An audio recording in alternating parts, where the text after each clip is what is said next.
इस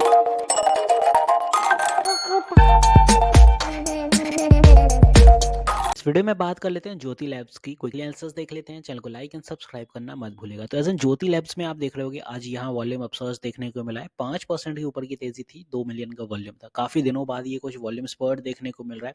जब से रिजल्ट आए हैं, तब से स्टॉक में एक बहुत तेजी के साथ गिरावट आई थी यहाँ कहीं, बिकॉज रिजल्ट बहुत ज्यादा अच्छे नहीं थे, बहुत ज्यादा बुरे नहीं थे, बट एज इट इज जो लास्ट टाइम जितना था वही आंकड़े थे। मतलब जो एस्टिमेट थे वो बीट हुए इसी वजह से। अब यहाँ पे आप देखेंगे तो स्टॉक एक चैनल फॉलो करते हुए चल रहा था। जो स्टॉक ने हाई दिया था यहाँ 600 के करीब, तब से एक चैनल बिल्डअप हो रहा था, कुछ ये फॉर्मेशन बिल्ड थी। यहाँ चैनल टूटा, स्टॉक सूट डाउन हुआ। यहाँ पे एक बॉटम बनाया, फिर कुछ ऊपर गया, फिर नीचे गया, एक और डबल बॉटम हो गया। मतलब ये जो फॉर्मेशन है ये हो रही है डबल बॉटम की। यहाँ पे डब्लू बनते हुए नजर आ रहा है। तो यहाँ से कुछ वॉल्यूम सूटअप देखने को मिलेंगे आपको डेफिनेटली। ऊपर की दिशा में अगर आप नज़र डालते हैं तो ये ट्रेंड लाइन एक अब रेजिस्टेंस ट्रेंड लाइन है, जो पहले सपोर्टिव होती थी। मतलब पहले यहाँ से बाउंस होता था, जब रिजल्ट आए तो ये ट्रेंड लाइन एकदम से ब्रेक हुई और फिर ये रेजिस्टेंस बन गई। मतलब ये 20 डे ईएमए के नीचे रेजिस्टेंस फेस कर रहा है साथ साथ ट्रेंड लाइन का। तो अब आने वाले दिनों में जो सूटअप होगा, पहला टारगेट तो होगा यही वाला 400 का। 400 सस्टेन करेगा तो नेक्स्ट टारगेट जाएगा यहाँ से 435।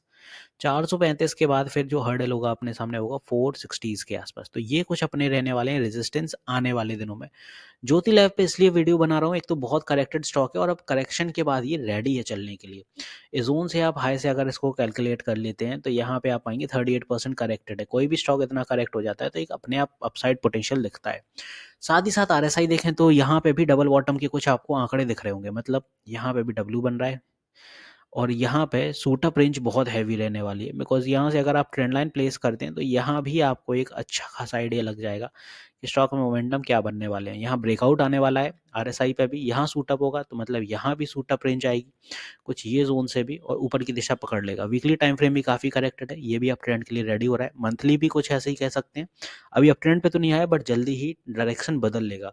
1 RTF ओवरबॉट नहीं है, मतलब नेक्स्ट सेशन बुलिश सेंटीमेंट पकड़ेगा और 400 के ऊपर की क्लोजिंग दिखाने वाला है नेक्स्ट सेशन में स्टॉक। तो नज़र ज़रूर रखिएगा भाई। अपसाइड पोटेंशियल के लिए ज्योति लैब बहुत अच्छा है और 38% करेक्टेड है। कोई भी स्टॉक इतना करेक्टेड होता है तो एक तेज़ी जरूर बिल्डअप होती है, जैसा मैंने पहले कहा है, और वो चलेगा। अपसाइड पोटेंशियल में अगर आप देखें तो 1 महीने पहले इसमें एक न्यूज़ भी आई थी। उस टाइम पे अगर आप देखते हैं, नोटिस किया हो किसी ने, तो यहाँ पे जो न्यूज़ थी वो HDFC सिक्योरिटीज़ की थी और उन्होंने कहा था 600 का टारगेट दिखाएंगे। 1 महीने पहले की न्यूज़ है ये। एज इट इज़ यहाँ कहीं नवंबर में न्यूज़ आई थी, बट ये स्टॉक क्या रहा, ट्रेंड लाइन क्रॉस नहीं कर पाया 430 की, तो ब्रेक डाउन आ गया।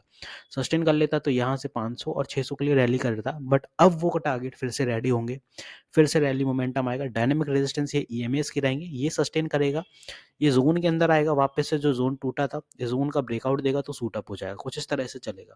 रिजल्ट की बात करते हैं ज्योति लैब की, तो यह सेल्स जो है 734 CR की थी सितंबर 24 में, और सितंबर 23 में 732, 2 CR का डिफरेंस था, बहुत ज़्यादा नहीं था। ऑपरेटिंग प्रॉफिट 138 लास्ट टाइम, ये 135 था, और नेट प्रॉफिट 105 लास्ट टाइम 104।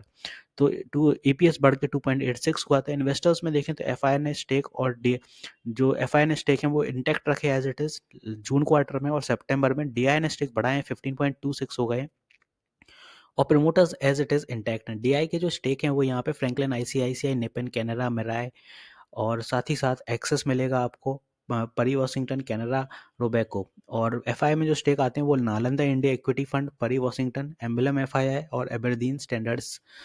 तो यहाँ पे कुछ ये स्टेक आते हैं FI में। तो आई होप यहाँ पे मैंने बहुत अच्छे से क्लियर कर दिया ज्योति लैब क्या मूव रहेगा, कैसा क्या चलेगा। तो मिलते हैं नेक्स्ट वीडियो में। This is me Shubham Yadav signing off.